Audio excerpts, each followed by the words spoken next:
You want to know how hard it is to be a college football coach right now?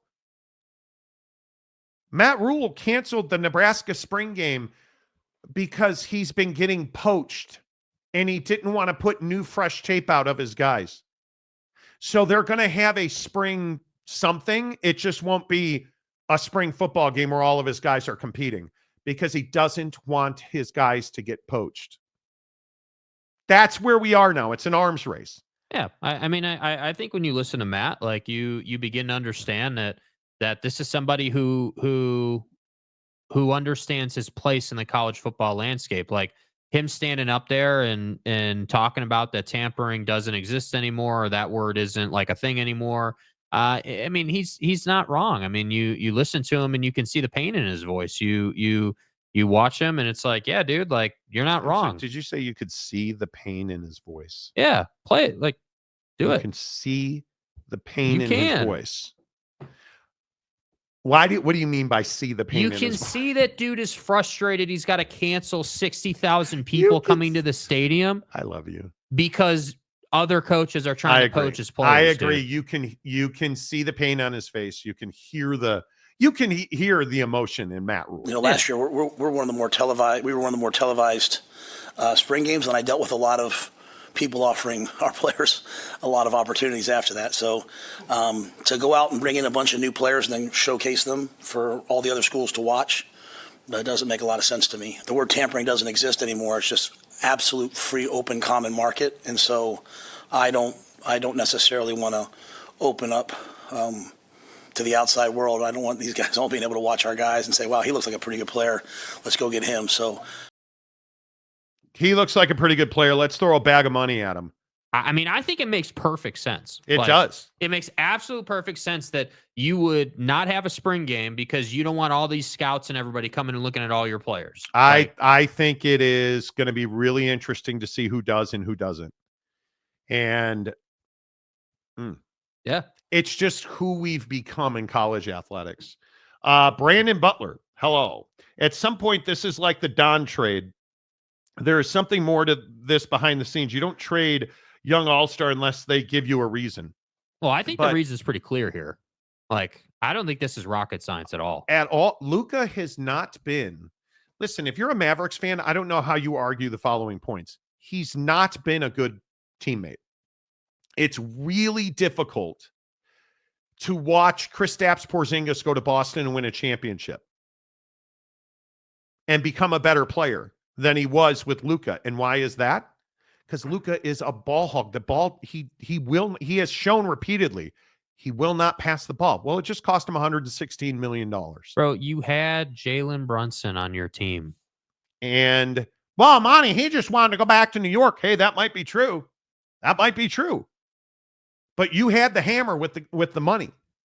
And the inarguable facts about Luka Doncic, he is a volume shooter and a volume player who is a streaky three-point shooter. When he's hot, look out. He's hard to play with. He is not dedicated to being in peak physical condition. And he wanted a $350 million contract. Yeah. Tell me why that's bad business for the Mavericks to say, no, we're not giving Luka Doncic $350 million. That's good business. Yeah.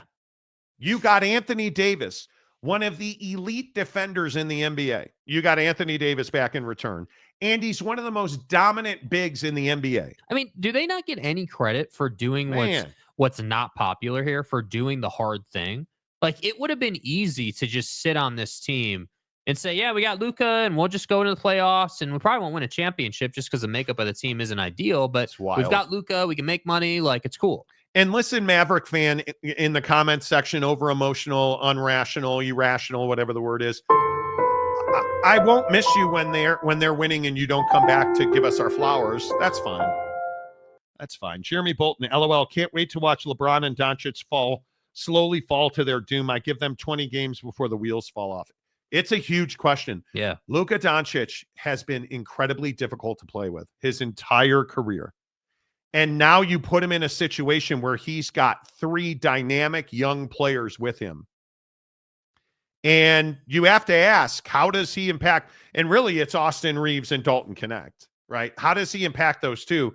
And how does the guy that's going to suffer here is Rui Hachimura, who is having one of the best three-point shooting seasons in the NBA, and who has become an elite defender and a really, really smart basketball player.